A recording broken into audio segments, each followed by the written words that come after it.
you're going to have a unique positioning that separates you entirely. And sometimes the positioning can simply be the accolades of the clients and the results that you've gotten them. When you go into those rooms, go in with intentionality. Don't go in with the goal to give business cards. Please don't. Don't go in with the goal to sweep the room and walk and talk to every single person. You have to sell yourself back into you every single day. What one key piece of advice would you like to give to all the entrepreneurs watching and listening today?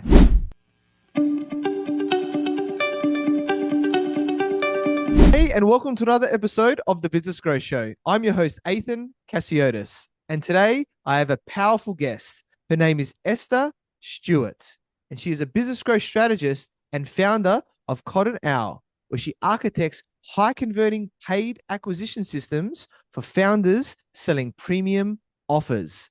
And a former Fortune 500 finance associate, Esther spent 8 years inside billion-dollar institutions, training 7- and 8-figure executives in white glove sales, client retention, and institutional grade growth strategy. Today, she works with coaches, doctors, consultants, therapists, and high-level service providers who already have strong offers and want predictable, scalable client acquisition without diluting their positioning. And after leaving a multiple 6-figure corporate career in 2023, Esther built 2 multiple 5-figure per month businesses using just one offer, one sales system, and disciplined infrastructure. And her philosophy is simple. Premium clients do not buy hype, they buy certainty. So Esther teaches founders how to build strategic sales systems, refine positioning, and scale through paid traffic in a way that protects brand equity and supports long-term growth. Welcome, Esther, and thank you for being on the Business Growth Show. Thank you for having me. Yeah, you're welcome. I'm sure it's going to be a very impactful episode for everyone watching and listening now. And you are a successful entrepreneur. So for those people that don't know who you are, please introduce yourself by telling us a little bit more about you and your journey. Yeah, absolutely. So I started, as you said already, and thank you for that massive introduction. Very intimidating. I started in finance. Uh, it's been a little over 10 years ago. So I actually fell into that. Didn't really know what I was applying to. I didn't find out until after that they had gone around their recruiter and they weren't happy with who she was bringing in. So they went the back door and I applied blindly. Showed up for the interview and it was with Merrill Lynch. So that was the beginning. And then fast forward from that to where I ended, which was working at Morgan Stanley with a really big executive team. Was licensed, did all the things that you need to do to get promoted and all that, and work with big teams.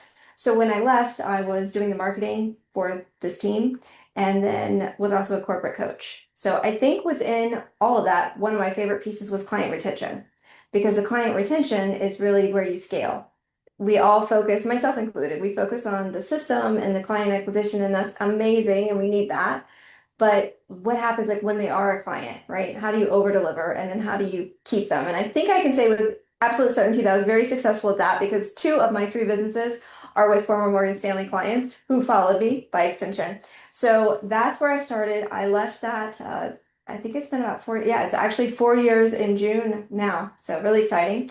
4 years ago, left and started Cottn Owl. And yeah, I've spent the last 4 years as the founder of Cottn Owl, scaling and growing this business, investing a lot of money into all the online strategies to make sure I wasn't missing something. Because as you know, client acquisition at the level that it was with Morgan Stanley with billion-dollar families, is you can bring the same principles, but you have to market it and put it out totally different online. So I could bring that expertise in, but then I still needed to learn, okay, how do you actually take this and sell it online? So it's a lot of money, a lot of time invested, and then setting that in my business successfully and then helping my clients do the same. So it's been a very fun journey. Yeah, a lot of ups and downs, a lot of things that didn't go as expected. I would say probably more things that didn't go as expected than that did. So it's been a really fun journey. I'm sure you're familiar with that. Yeah, definitely. I love the journey Yeah. and how things go. And it's only in Yeah. hindsight, right? When you look back and Yeah. yes, and keeping Yeah. going. So well done for yeah, keeping on going and saying it how it is, right? A lot of people just Yeah. portray the good stuff about business, but there's a lot of challenges, right? Yeah. And Yeah. less sleep from time to time, correct? Yeah. Yes. Yeah.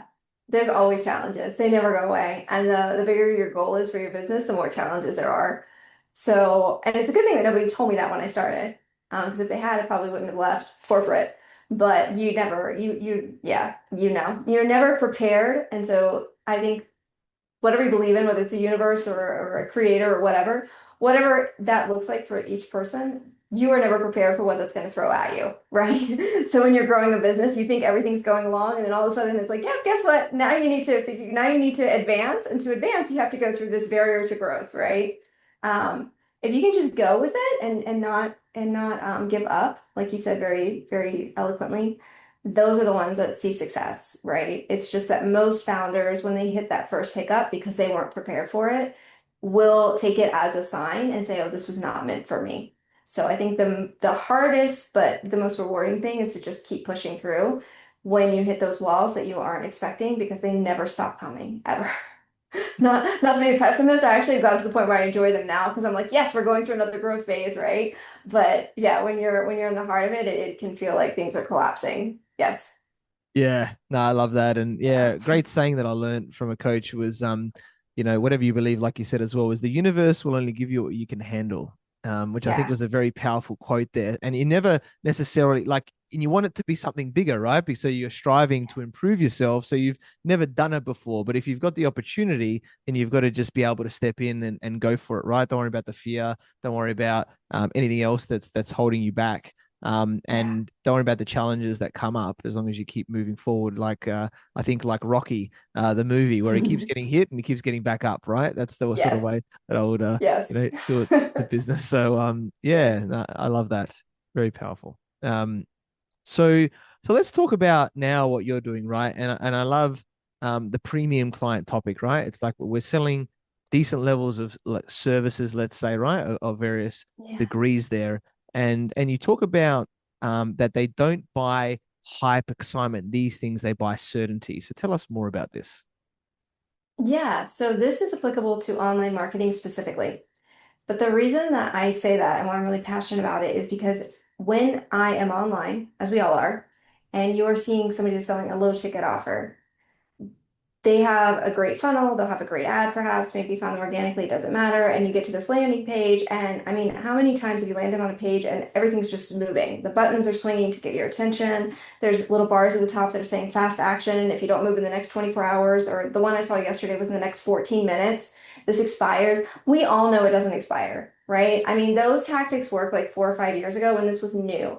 People, especially in my industry, premium buyers, they are not impressed by that hype because they know it's not accurate. So when you're selling high level service like myself and my clients, $15,000, $100,000 to step in and work with us, the clients that we're working with are not going to book a call or decide that we're the person they need to work with because we are putting a flashing button on the top or we're saying, limited access.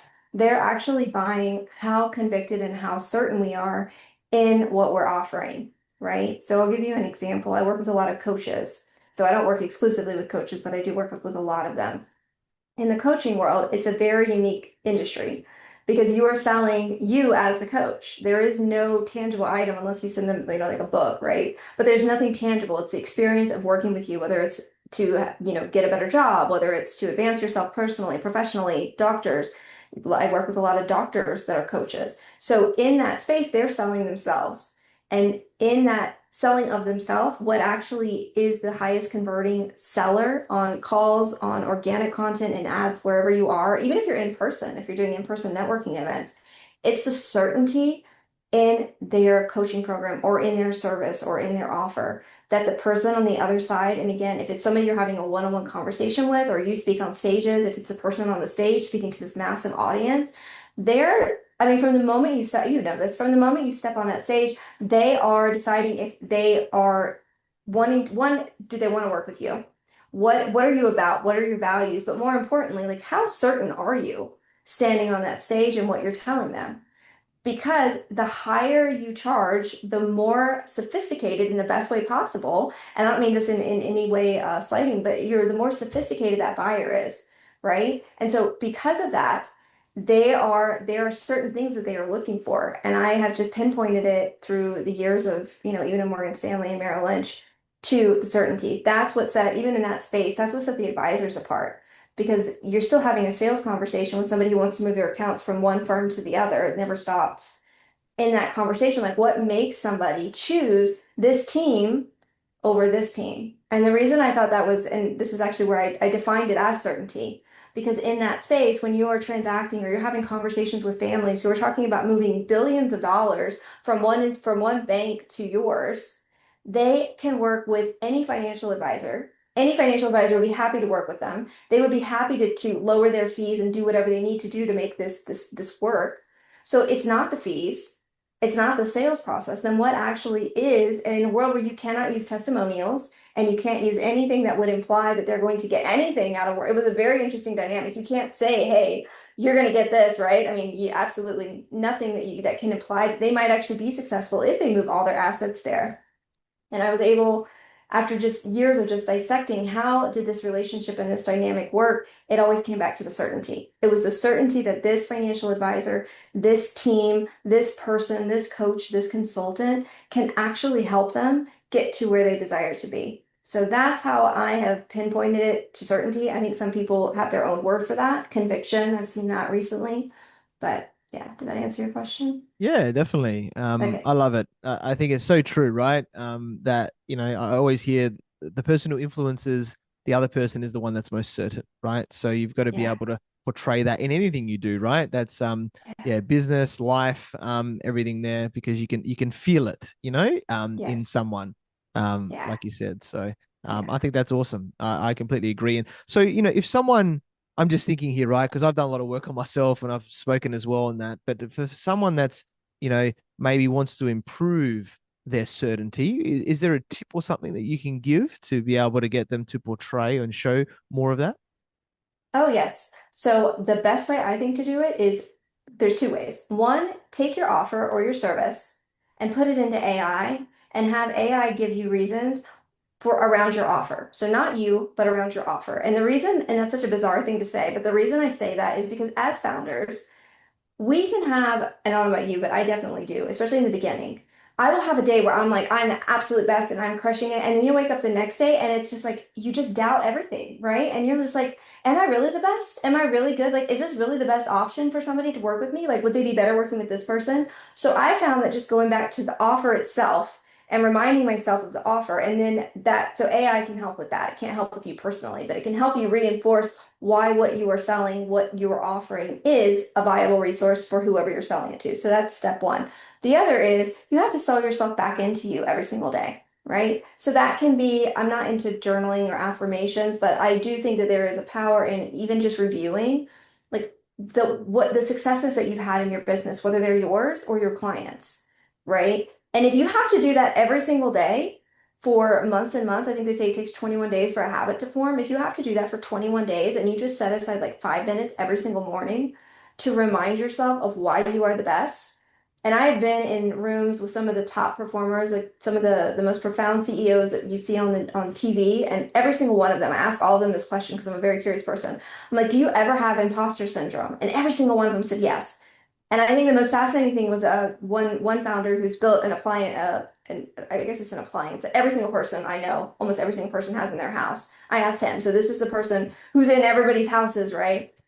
And I asked him, I said, do you have imposter syndrome? And he was like, every single person in this room, and there were over 500 of us. He's like, every single person in this room has imposter syndrome.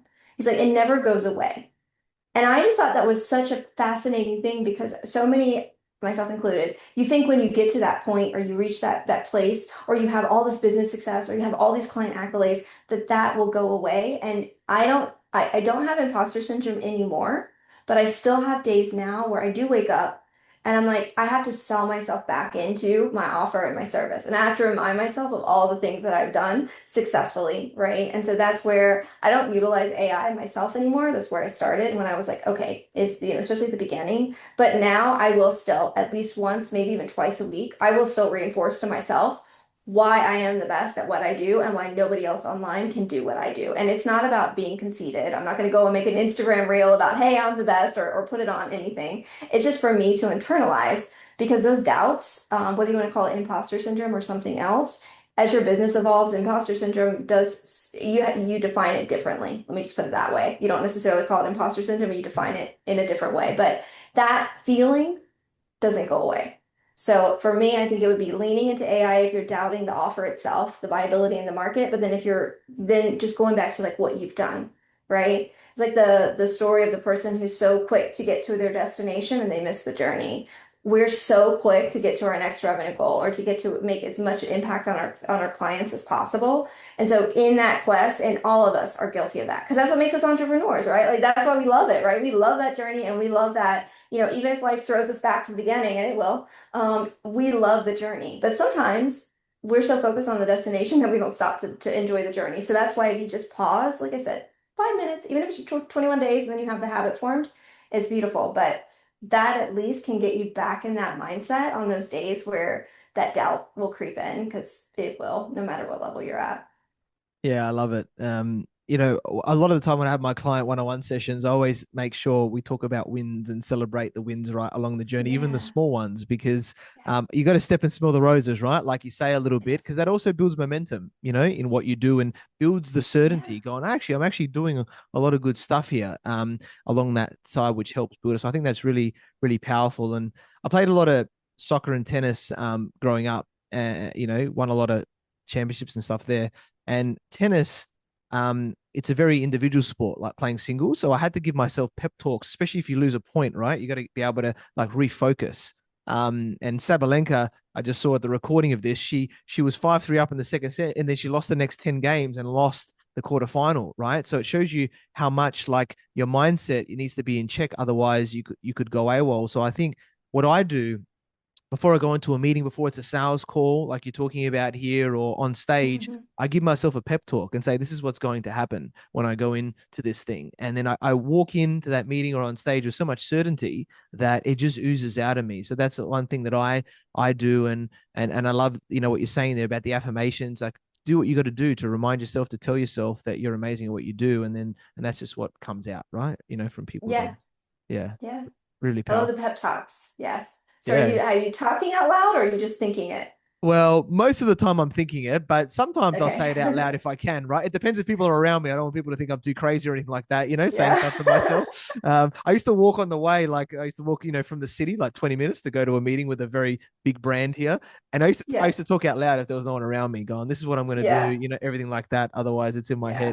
head. So I think whatever works, right? For everyone there. And I just tell myself what's going to happen. It's like Yeah. it's like visualization in a way, right? But from a Yes. pep talk Yeah. perspective. Yeah. So I think whatever works for everyone, right? I think there's a lot of Yeah. great strategies that we're talking about. Now, you talked about the offer, right? And I think Yeah. this is an important point because I know everyone talks, like about the funnels and how do I optimize and how do I do this, but it might not be that the funnel is the problem. It's actually the offer and how that's positioned. Do you want to talk a little bit more about the offer side of things? Yes. So with premium client or with premium services or offers, it's definitely the offer, but you also want to make sure that you're positioning it in such a way that it does not sound like your offer. And I know that's such a bizarre way to phrase it. So let me see if I can make that make a little bit more sense. So one, if you have a service and it's $60,000, if you're a CPA, we have a client that's a CPA, it's $60,000 to work with her for the year. In that space, it doesn't make sense for her to have a marketing strategy where she's putting guarantees and all these flashy things that a lot of people will use in their marketing to try and attract clients, right? So one, don't do that if you're especially if you're selling a premium offer. So what you do is you focus on the positioning. You don't have to change the offer, believe it or not. I'm not an advocate of changing the offer. It all comes down to how you're positioning it. And so this is where it ties somewhat into the funnel and it does tie into the ads if you're using ads or if you're doing organic because you have to test the positioning and nobody wants to hear this answer because once you say the word testing most people just check out because it's not fun, right? But it's if you have like for example if you are a CPA, right, you're going to have a unique positioning that separates you entirely, and sometimes the positioning can simply be the accolades of the clients and the results that you've gotten them, right? If you've been in business for, XYZ years and you are, exceptional in your industry and you've gotten exceptional client results, that alone can be all the positioning that you need. And then you can still have what I call a plain vanilla offer and people will still jump in and want to work with you, right? The where I see you need to get more creative with the offer is if you don't have that yet. right? Maybe you're at the beginning of the journey, or maybe, you're 3 or 4 years in and you have some great client wins, but it's not quite enough yet to get you to that level in terms of perception. It is, of course, enough. Your work is exceptional, but it's not enough for the perception for the person that has this big win that they can just put an ad up and everybody wants to work with them, right? So in that case, it's not the offer, but that's where you do have to look again more clearly at the positioning. So and I'll go a little bit granular here, when it's the positioning, it's what inside of your offer are you exceptional at that your ideal clients value. So that's where you look back at previous, like what was the buying decision for every single client that you've worked with to date? And most people know what that is when you ask them the right question, but most people have never thought about that before. So they get so overwhelmed and they're like positioning. I don't know how to do that. And it's like, well, what are you really good at? What is the one thing, what's like the defining moment that on every single sales conversation, or not every, but most of the sales conversations has been like the thing that's made that person move forward. Or maybe you've heard clients tell you, hey, I was in calls with 3 other businesses similar to yours and I chose you because XYZ. And you will find a commonality, you'll find a thread. And when you determine once you realize what that thread is, that gets woven into your positioning. So that becomes your positioning. And now you're not changing the offer, you're just changing how you're presenting the offer. This is why you can have, as you know, you can have one person, same offer. One person charges 3x, one person charges, like $500, and the other person's charging, 50,000, and people are paying 50,000 and they're asking for discounts at 500, right? It all comes into the positioning. It's rarely the offer itself. It's how are you presenting it? And that has to be tested. And so that's where people don't want to hear that, but especially when you're taking a new funnel or a new marketing strategy or a new organic post, or you want to start talking about one thing, you have to make sure that your ideal client is actually going to connect with that. Because if you go to the extreme and say, oh, yes, rah, rah, rah, that's it. And I've done this myself. You go like, yes, that's it. That's the winning thing, right? And then you go all in and you're like, oh, wait, no, actually, I don't think that's actually what they wanted. Let me revert and go back over here, right? So it's not about extremes. It's about testing one thing at a time, which is why nobody wants to hear that because testing is a little bit slower. But it does come down to the positioning of the offer. So I would argue it's not the offer. I'm curious what your thoughts are. Yeah, I think it's so true what you said, right? Like marketing is an art and a science. So it's like, you need to do it. You need to do the testing. Otherwise, everyone would have $1 billion business basically right there because it would just be do the same thing that everyone else does. Yeah, So I think it'd that's be the fun of it, amazing. right?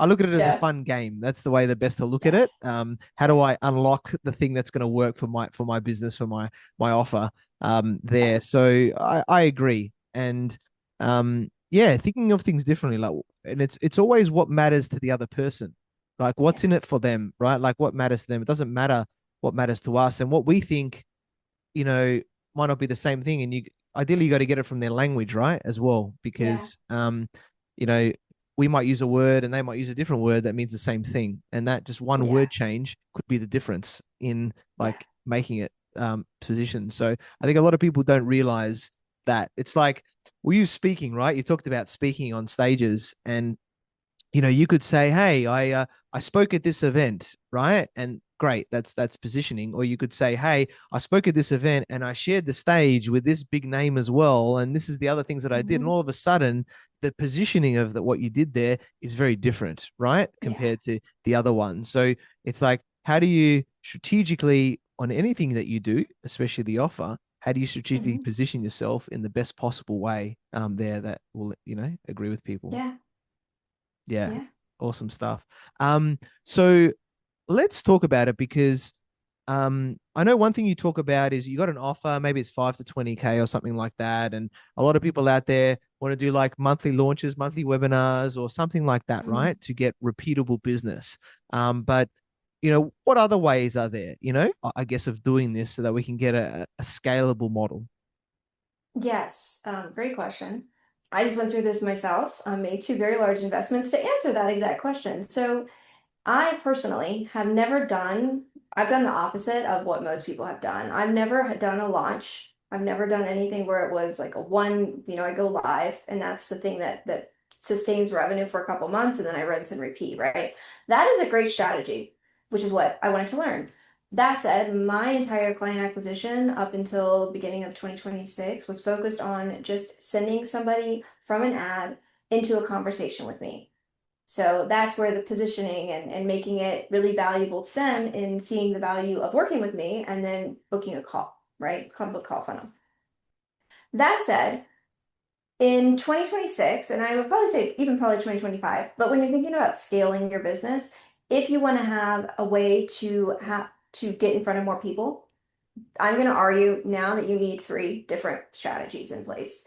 And this ties into ads specifically, because I'm a big advocate of paid advertising. I'm a big advocate of not spending a lot in ads, but getting the highest return on possible in what you're spending on ads to sign clients.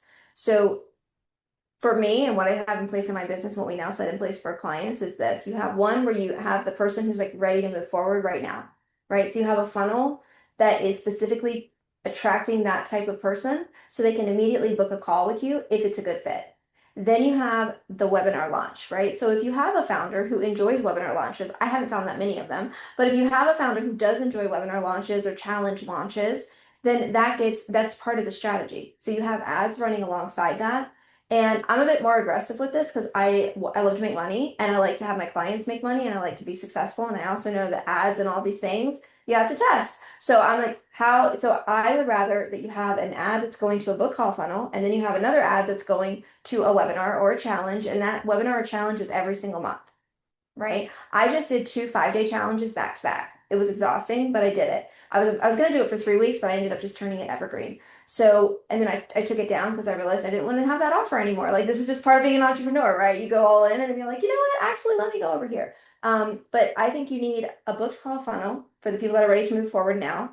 You need a webinar challenge funnel for the people who have seen you, who are interested in working with you. But in the world of AI, in the world where anyone can go in an AI and pretend to be an expert, and we're hearing that more and more, it's even though I haven't personally yet seen that, it's already created skepticism. And so now, without that actually having taken place, now I'm seeing a lot of people that are like, oh, well, it could just be AI. Maybe this person doesn't actually know, right? So we already have the distrust from all the people that are telling us that this is coming. So if you have a webinar or a challenge where you're showing up live, or even if you record it like I did and you said it evergreen, no right or wrong, but you have a way where you are speaking for, an hour, 2 hours, stretched across a couple of days, they get to see what it looks like to work with you. How, what is your capacity? What's the level that you operate at? How do you speak? How do you articulate? Are you speaking at the level that they need? Are you too advanced? Are you too beginner? Right? Those are all the things. And so it's really important, as you know, to capture that person as well.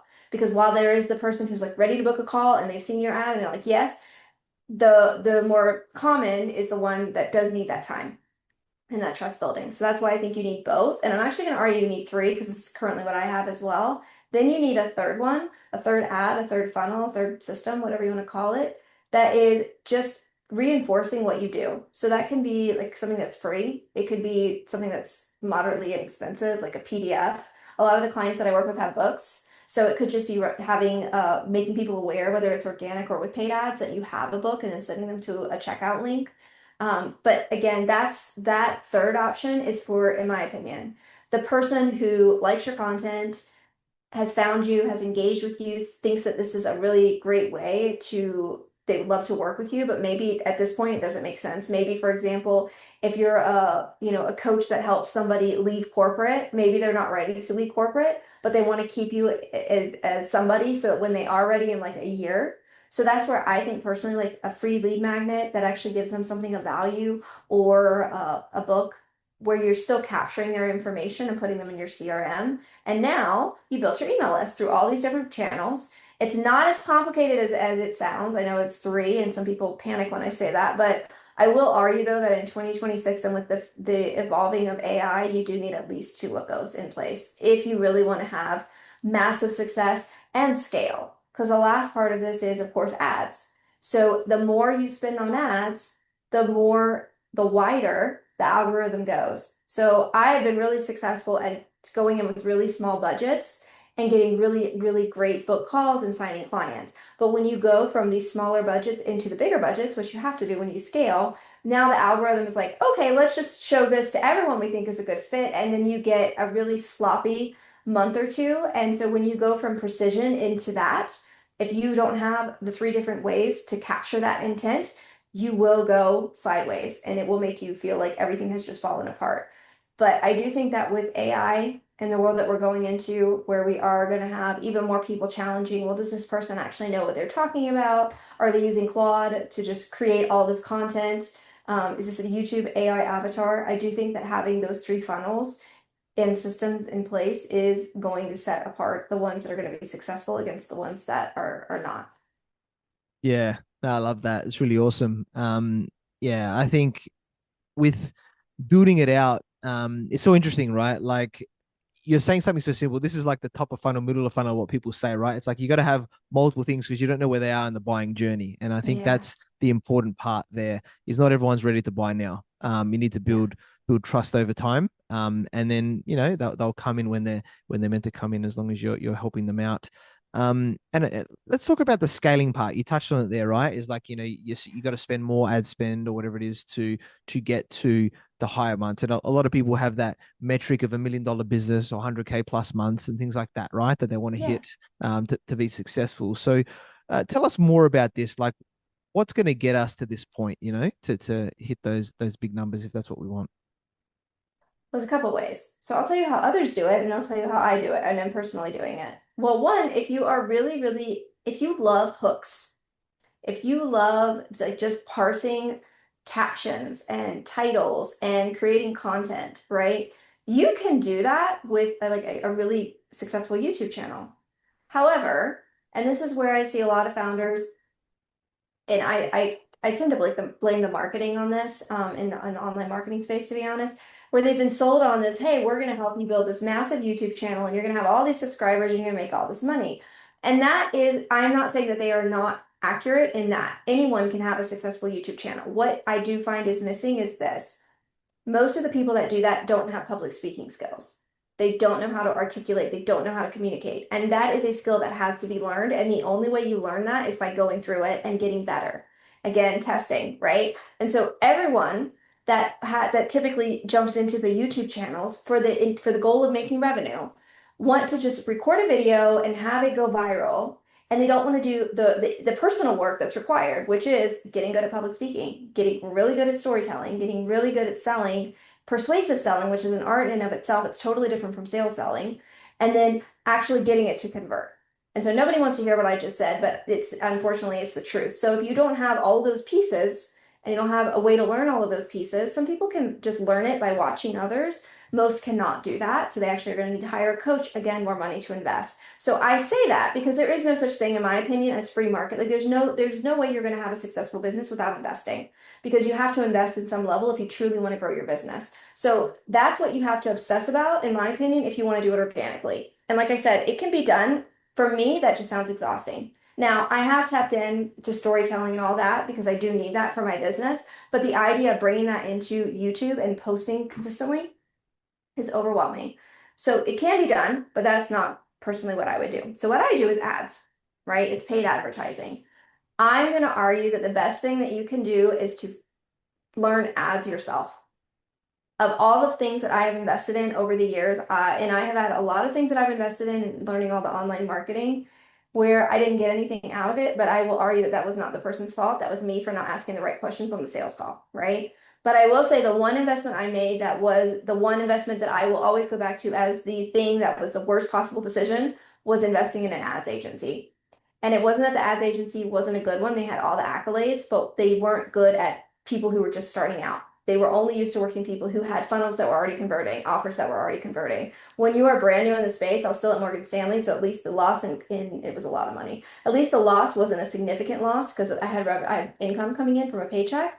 But now I think that would have really, really broken a lot of pieces of my business if I had invested at that level. So advertising, when you're thinking about ads, I would say the biggest thing any entrepreneur or founder can do if you don't want to do anything else in your business is learn the ads platforms, because they're not that complicated. The ads, the people that are selling you marketing services for advertising make it sound really complicated because they want you to feel like you need them. You really don't. And once you understand how to navigate in them, you can have this omnipresent channel with like pennies. So you can put, I'm gonna go a little granular here, but you can put the code, you can have a YouTube, you can advertise on YouTube, you can advertise on Google, you can advertise on LinkedIn, you can advertise on Facebook. even Pinterest, Spotify, ChatGPT just opened up ads. You can put the code for all of those. Meta calls it a pixel. Some of them call it a tag. Some of them call it a code, whatever. You can put that on your website landing page. And then your main driver, you could pick one platform and say, okay, mine personally is Meta. I love Instagram and Facebook ads. So that's my primary driver. But if I want that omnipresent, so when you're switching between apps for pennies, then I put the code on there and then you take the same ad and you just set it up on all the other platforms and you run it for like $5 a day. And all you're doing is just paying for an audience that you've already bought through Meta ads, right? So the strategies, I think a lot of people think that you have to spend so much money when you invest in ads. You really don't. Because of the ad agency issue, in the midst of that, my ad account got hacked. It was a nightmare. When all that was going on, Meta was like, hey, we're only going to allow you to spend XYZ in ad spend. So my precision now and like funnel testing and why I'm really a big advocate is I had to do that because I only had a really small budget and I had really lofty revenue goals, right? So I went in with $30 a day in ad spend for the first two years and hit consistent $40,000 months. Some months were higher, right? That's most people like that's unheard of. So when I say you don't have to spend a lot in ads, you do not have to if you want to obsess in the little things, right? And yes, it's still you're obsessing over the button colors, like the things that nobody wants to do. Is the spacing too far apart? Yes, it's the words, of course, the words that you're putting on the page absolutely are important. Those have to be tweaked and revised when you're testing. But once it's working, once it's converting and you're ready to scale, now it is as simple as reversing what you're currently spending in ad spend and then strategically scaling your spend very carefully up. So if you start at like $50 a day in ad spend and that gets you, XYZ number of clients, pretty predictably that $80 a day is going to get you double the number of clients. This is specific for Meta. You know that $120 a day is going to get you 3x the number of clients. And the way that you scale ad spend is, and this is where either work with an ads agency, not my recommendation, or learn this yourself, but there is a way. You want to make sure when you're increasing the ad spend on the platform that you don't reset everything. I have done that so many times and then you set everything back to zero. It's a very frustrating process. But if you know how to scale your spend successfully, you can do it incrementally so that while you're scaling, you are still training the algorithm, keeping it trained on who your ideal client is. It doesn't go into these weird little buckets and try and find this person who is not an ideal client, but liked a similar post that somebody else is in your audience. And now all of a sudden you have like all these people who are not qualified. So you want to do it all strategically. But again, I would argue that if for anyone listening, the most important thing and the one thing that I attribute to all of my success is the fact that I just learned how to do ads myself, right? I don't enjoy ads, believe it or not, from excited as I sound while we're talking about ads. I don't enjoy the process of ads, but I love the revenue that they bring. So when you're thinking about scaling to $100,000 months, in my opinion, that is the most predictable way to do it because you can't control if something's going to go viral on YouTube. You can't control if a post is going to go viral on Instagram. And I know Adley, who has her recipes for how to go viral, and they're incredible. But virality, as you know, is not necessarily going to bring you clients. So how do you do that targeted? You do it with ad spend and you do it strategically and you make sure everything's converting first. I had a call with a client 2 days ago and she was working with somebody before me and they recommended that she go in on a launch and spend like $25,000 in ad spend. And she did that and she had no sales on the back end because she didn't do all the testing and the refinement and then actually make sure she had a process to close them on the webinar, right? So again, I blame the marketers because they make it sound like, oh, you just have a webinar and you have 67 people sit in the webinar and 14 of those will convert. Like these are the numbers. Well, that's great, but you're missing this huge chunk in there, right? Like you're missing, are the ads working? Can you actually sell? Are you engaging? Are people interested in what you're saying? Are you able to keep them interested while you're talking for 2 hours? Because that's not easy to do. So anyway, I digress. I went a little all over the place there, but I think that answered your question. Yeah, definitely. There's a lot of gold there, Okay. right? And I'll definitely agree that you got to invest in yourself, right? And I'm sure, like you, I've invested hundreds of thousands of dollars into myself on so many things. Yeah. Like you said, how to speak and going through the hard yards, right? Like we seem like we speak really well, right? But we started many years ago doing this and Yeah. done so many things to build the muscle, right? That we're in Yes. here. It's like going to the gym. You don't just lift heavy muscles the first day. You've got to build it up over time and be a bit crap at it for a little while and Yeah. be okay with that until you get better over time. So I think that's so true. And I'll definitely agree on the ad side. I learned from one of the top marketers here in Australia how to run the ads. I've done it myself all the way through for Meta. Hmm. I know how to do the retargeting, like you're talking about with the pixels and Yeah. all of this, right? And and it's funny because I have clients as well, and unfortunately, the marketers, created the bad name for themselves because they promise the world and they don't deliver. Then people get skeptical, and then it's like everything else. But really, it's just learning the thing. A lot of people are like, "Oh, I don't want to learn." Well, learn enough about it Hmm. to be able to implement it or get somebody to help you to implement because you got to know the right questions to Yeah. ask. So I think it's such a great point. And then like I'm doing it with my clients. It's like if they have an ad agency now and I start working with them, it's like ask these questions to the ad agency. I want to see these things. Like let's be proactive Yeah. on making sure that we're driving it, not just going sitting back, going, are they doing the right thing? Yeah, there. I think that's so Yeah. important. Yeah. And you Fun. don't know, like, if you don't know, you don't know if you're doing the right thing, right? So you're just blindly trusting. And I was guilty of that. Like when yeah. So in my ad fiasco, I was absolutely guilty of that. They would send me the numbers and they would tell me it was great, and I didn't know better, right? So yes, knowing is everything. Knowing Yeah. is Even if you everything. hire somebody to do it, at least if you know the principle of it, you can say, okay, yep, this is working, or no, this is not working. Yeah. Yeah, and that's what I say to my clients. It's like, let me teach you enough so that, yeah, you can get somebody to do it for you or whatever from Yeah. there and ask the right questions. So I think that let's talk quickly about AI because you mentioned it a couple of times. And, Hmm. yes, Claude's now the new thing, ChatGPT's old news. Yeah.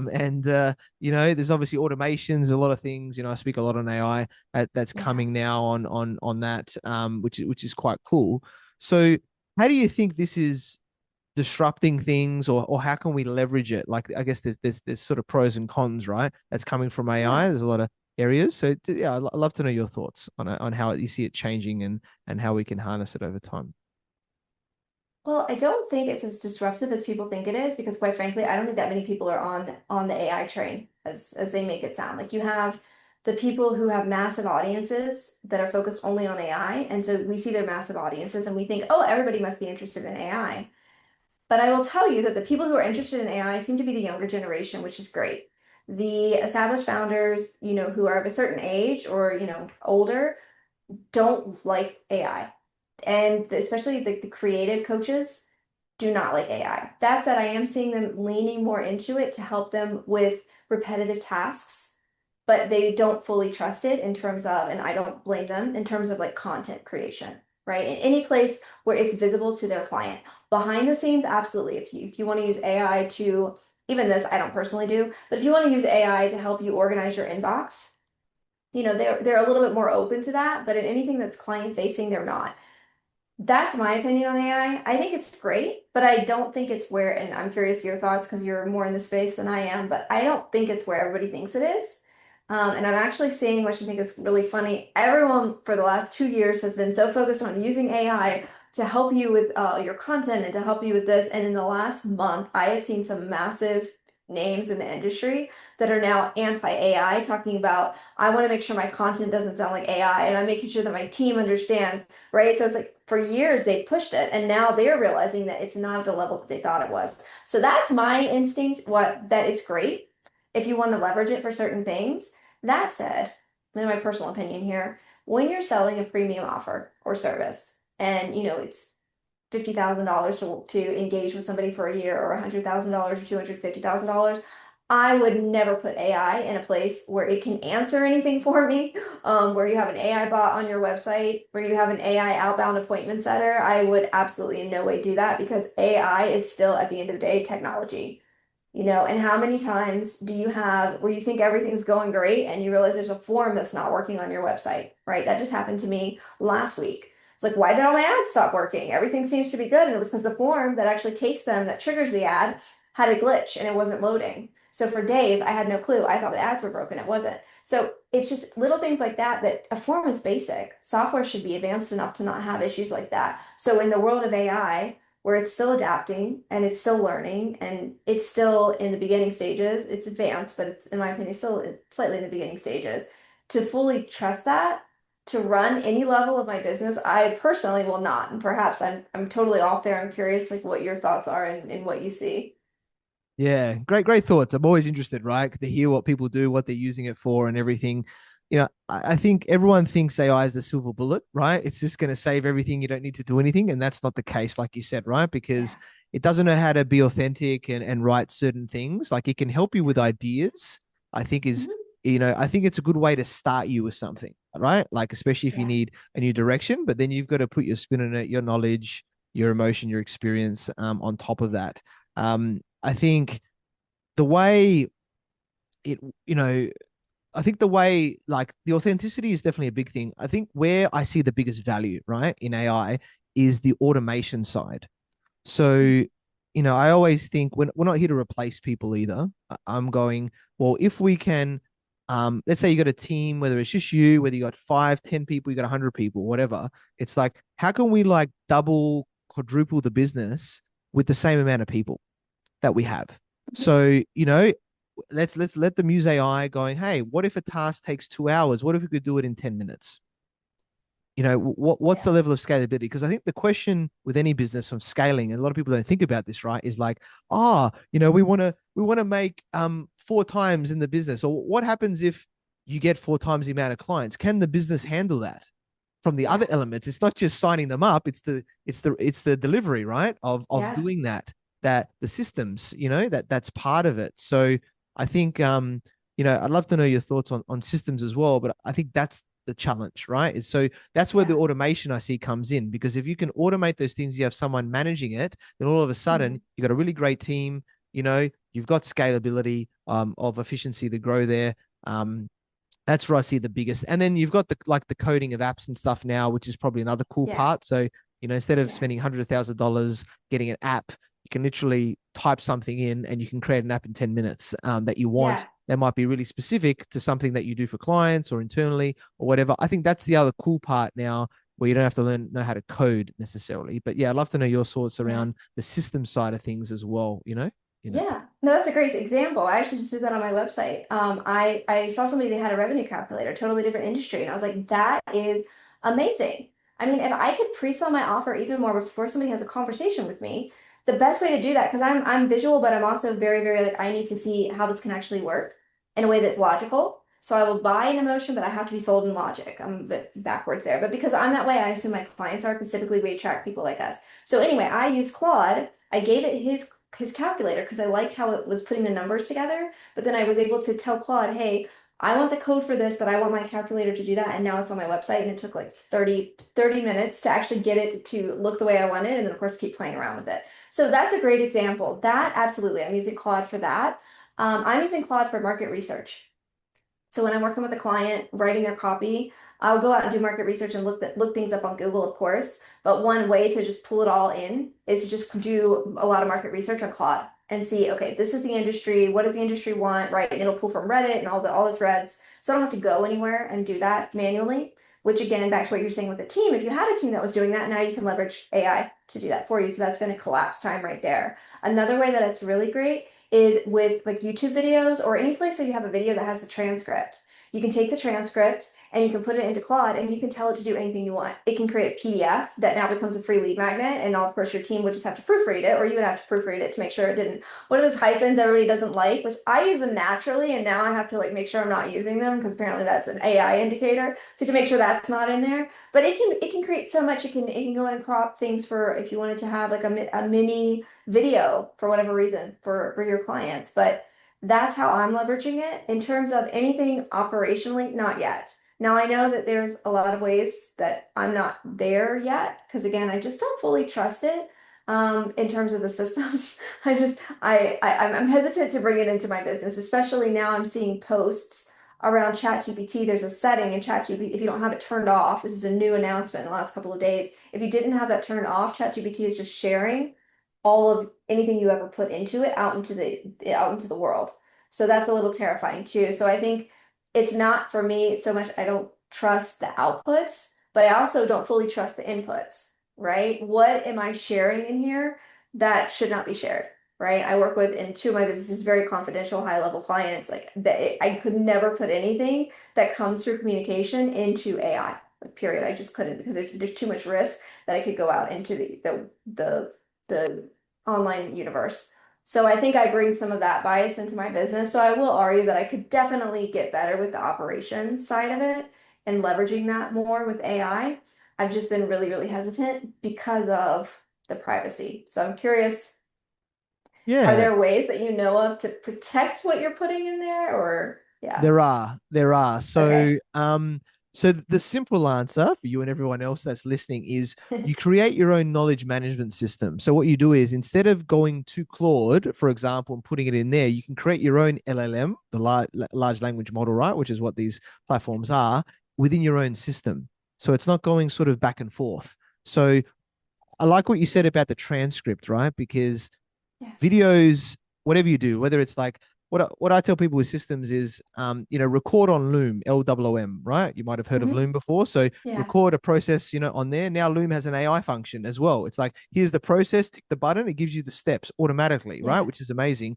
The other thing though is you want the transcript because when you have AI can't read a video, but it can read a transcript. So imagine all of your processes or all of a particular thing that you want to learn is in the AI, and you have your own system that you create, right? That everything goes in there. Then you can have your own LLM that's within your own system, not externally, that you build, and then you can ask questions to that, right? So that's the answer. Basically, it takes a little bit of time to set up, but that's the power of that's where I see it going.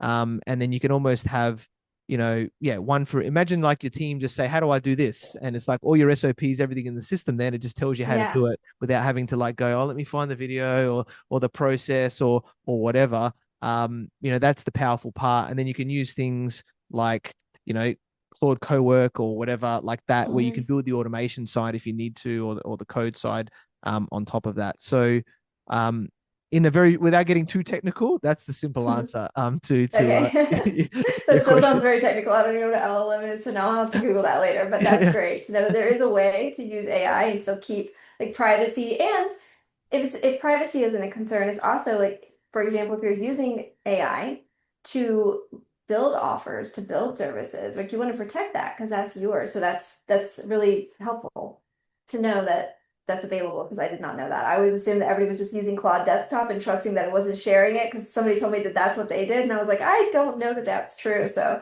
that's awesome. Yes, thank you. I'm making a note on my computer. you're welcome. Check it out. Yeah, look up that creating your own knowledge management Okay. system, your own LLM that's created within yours, and yeah, you'll have a lot more control over that, which would be very powerful. And I know we've gone a little bit longer, but there's one little question I want to ask you here as well, because you've worked in a lot of Fortune 500 companies. You're talking there, Morgan Stanley, and that with like wealth management and that for a lot of like ultra high net worth clients, right? So Yeah. I think a lot of people out there, they want to be networking, building relationships with ultra high net worth people, with families, with family offices, these types of things. Um, Yeah. what tips can you give people about, I guess, the mindset or connecting with these types of people to potentially partner or do something with them? Yeah, great question. And there is no magic answer to that. It really comes down to if you want to do it successfully, first you have to be in the rooms that they're in. So that means if you don't live in a city that is, you live in Sydney, you're already where they are, right? But a lot of people don't live in New York City or Sydney or Los Angeles or one of the big cities, right? So one, that's going to involve getting out of your comfort zone and intentionally placing yourself in those rooms. So yes, you're going to have to book the flight and you're going to have to go and you're going to have to network. But that's the easy step. Nobody wants to hear this. That's the easy step. Before you get in that room, you have to know how to navigate those conversations. Because just walking up to somebody and shaking their hand and saying, "Hey, I would love to have a coffee with you." They have heard that so many times before, right? So that's where I see a lot of people think, "Oh, it's just networking. I just show up and have a conversation." If only it were that simple, right? So I would say it does go back to conviction. And I think the best piece of advice I would give anyone is when you go into those rooms, because I'm in those rooms, when you go into those rooms, go in with intentionality. Don't go in with the goal to give business cards. Please don't. Don't go in with the goal to sweep the room and walk and talk to every single person. Have one event that you go to annually. Again, this is my recommendation. Have one event that you go to annually that consistently has familiar faces in there along with newer ones and just build your personal brand up with just awareness of being in those rooms and make just a handful of connections instead of trying to speak to everyone in the room. Make a handful of connections each time you go. Is it a slower process? Absolutely. But this will at least give you your branding, very important, in those rooms. And all you need is the right connection in that room. And that right connection can open the doors to almost everyone else in that room, right? And that's a secret that most people don't know. They think they need to go speak to all of them. No, if they're already in that room and this is a high level room that you're speaking about, they already know everyone else in that room to some capacity. So if you're having a conversation with them and you're talking about XYZ, this happens to me all the time, they will in their next conversation say, hey, I just had this conversation with Esther and she told me this. Here, I'm going to give you her phone number, right? That's how you network successfully. It's an art, it's a skill. It's not about business cards. It's not about the handshake. It's literally what is the value that you bring to them. That's in a relationship setting, right? If you want to do this online successfully, it's not impossible, but you're going to have a longer time between them actually seeing you online and then being willing to move forward. And in that case, you're still not going to get in front of that family, that high net worth individual. You are still going to go through the layers of people that are required before you can get to that person. So it is not a quick journey. It's a rewarding journey because once you get there, then you have opened the doors. But in terms of if you want to speak specifically just to client acquisition, if you're not talking about like, hundreds of millions of dollars, billions of dollars, and it's somebody who has, a couple million and you want to build a relationship with them, that's a little easier, right? So in those conversations that you can do find a networking event. Again, you might have to leave your city, but find a networking event that would naturally attract them. I'll give you an example. I used to live in Miami. Miami is renowned for what's that big art show that always comes there, and now it's escaping my mind. They have a big art show that comes in every single year, Oh, and then they have a Art huge, Basel. I was there. Art yes, Basel. Yes. yes, that one. Yeah, it's really fun. That brings in the type of person that I just described. I mean, they are all right there. Like I just gave everybody a place you can go. Book a ticket. The cost of admission is pretty easy, but I'll give you another secret there. The people that you want to speak with that are at those events are not inside of even like the VIP access. They're not buying a ticket and wandering around. They might be wandering around, but they're in exclusive pre-event. They're in exclusive after events. So you want to find a way to get into those rooms. It's not impossible to do. Sometimes it is as simple as buying a ticket. So again, it's just knowing where they are and then finding like the quickest entry point to get into those rooms and then bringing value. And again, I can't say this enough. It's also conviction. It's certainty in your offer and it's certainty in yourself. They have been pitched to. They have heard every single pitch. They are not in those rooms to be pitched to. They are prepared for it. And I'm not saying never sell yourself. Of course, that's why you're there. But again, there's an art. There is an art to it, right? So it's how do you have those conversations where you aren't going in asking for something. You're just going in with, okay, I'm in the room, and that's success enough. And then you're open to wherever those conversations go, right? I think there's a speaker. He's got over 1 million followers on Instagram. He just went viral over the last year, but he does public speaking events and he's very well known. And one thing he said in one of his Instagram reels that I was listening to, and I was like, I absolutely agree, is when he goes to an event, he just releases the attachment to whatever outcome might happen, right? That is so hard to do though when your entire purpose is to go into that room to network. So it's an art and it's a dance. So I would say go in without any intent. Don't go in with an agenda. Go in to be of value, to have conversations, be yourself, be authentic. And then once those conversations have taken place, if as those doors open, you're now in that place where those doors can open. So did that answer your question? Yeah, it was a great answer, right? I think there was a lot of high level value for people to understand, and I completely agree that go somewhere else that's outside of your normal area, out of your city. I go to the US at least once a year to events, like Yeah. that, to make sure that I'm in different rooms, with Yeah. higher level people. And it was funny because I went to meet a relationship in December, and it just in Miami, and it just happened to be Art Basel Week by chance when I was there, and Yeah. it was like full on, right? So it was an amazing Yeah. thing, and I built some great relationships, right? A key thing. And now I've been able to Yeah. travel overseas again because of that relationship. I got invited to somewhere else, right? So it's but if I didn't go there, I wouldn't have got an invitation to go somewhere else to be with Yeah. them, right? So this is the thing that it's all in hindsight, right? Like you never know what's going to happen. But it's like you go Hmm. there, like you said, you add the value, you build the relationship, and then when you look years back, you'll go far out. This thing led to this thing led to this thing because I was in the Yeah. room where I chatted to that person. And Yeah. that's I think the power of it. So Yeah. so I love that question. Thank you for answering. I hope everybody, realizes that there was a huge amount of gold in what you just said. If you're really wanting to, build relationships with these types of people, and I guess, yeah, you said so much gold with us here today. And as we're starting to wrap up, what one key piece of advice would you like to give to all the entrepreneurs watching and listening today?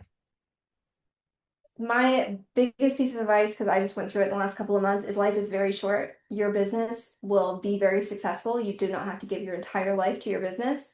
So focus on what's actually driving revenue, what's actually moving you forward, what's actually important to you in your business, and just stop doing all the other things. As long as your business doesn't fall apart, right?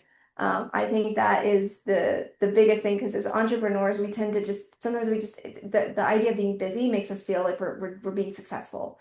And that for me, coming from corporate, where you are defined by how busy you are, it took me 3 years after leaving corporate to actually unwind that, right? I mean, you don't realize how damaging sometimes working in that type of environment can be when you shift.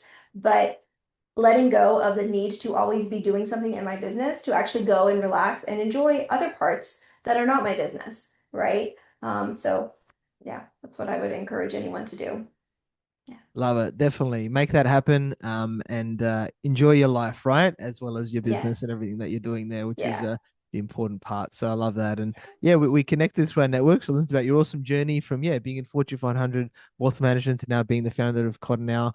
You're an amazing woman, so knowledgeable. You share so much gold with us here today, right? Of how we're positioning things, marketing things, growing the business, systemizing, all of that, building relationships with high net worth people, right? And just adding value generally, which is such an important skill there, and really having certainty, right? And conviction in what we do and anything we do. And that people feel, right? And that's going to help us to grow our business as well as, get us to where we want to be. And I'm sure you continue to help architect high converting paid acquisition systems, for founders selling premium offers, and very grateful that we connected. Look forward to partnering as well. So Esther, how can people, find you and get in touch with you? Yeah, so you can go to my website. I'm going to spell it because auto captions were going to make it sound like the toilet paper. It is not Cottn Owl. It is Cottn Owl. I did not think that out very well when I came up with my website name. So it's COTTNOWL official.com. Thank you. Yeah, awesome. We'll definitely check out the website there. We'll be in the show notes as well for you guys to easily click on it. And find out what it's there, right? You can see there's so much into this, and that's why you need an expert, someone like us to hear that, can help you to refine that, right? And do that testing to make sure that you unlock what's going to work for you, right? In your business. That's the key part there. And sometimes it could just be a few little small tweaks, and that's what's going to get you, the result much better than what you're doing now. So definitely check out all of that. It's been a pleasure interviewing you, and thanks for being on the Business Growth Show. Thank you. Thank you for watching and listening to the Business Growth Show, where we talk about everything on business growth. And please like, subscribe, and leave us a 5-star review. You can find me on LinkedIn, Facebook, Instagram, and YouTube as Ethan Cassiotis, or visit my website, ethancassiotis.com. And if you want to grow and scale your business, you'd reach out to me on any platform to see if we're a good fit. So until next time, remember that our business grows where we learn skills and take action using them in spite of fear. So let's create wealth and freedom together.